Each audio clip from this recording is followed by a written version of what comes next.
చాలామంది అంటారు, ఎవరిని మిమ్మల్ని ఇలా అటాక్ చేస్తుంటారు, సోషల్ మీడియాలో మాట్లాడుతుంటారు, మీరేం మాట్లాడరు ఏంటని.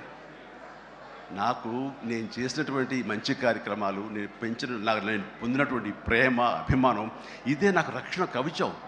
నేను మాట్లాడక్కర్లా, నేను చేసుకున్న మంచి మాట్లాడుతున్నట్టు నేను అలాగ అంటుంటాను. ఇది సత్యం. సో ఆ తర్వాత మళ్ళీ ఆ సదరు రాజకీయ నాయకుడు మళ్ళీ ఎక్కడా మాట్లాడేది నాకైతే వినపడలేదు.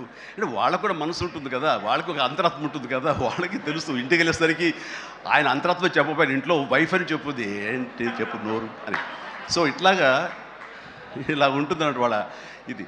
సో మనం మాట్లాడక్కర్లేదు, మనం చేసుకుంటూ వెళ్ళిపోతూ ఉంటే కనుక ఎవరైతే ఇలాంటి రాతలు కానీ, చేతలు కానీ, మాటలు కానీ అంటారో వాళ్ళకి అదే సమాధానం. అందుకని నేను ఎప్పుడు దేనికి స్పందించను, అవసరం నాకు లేదు.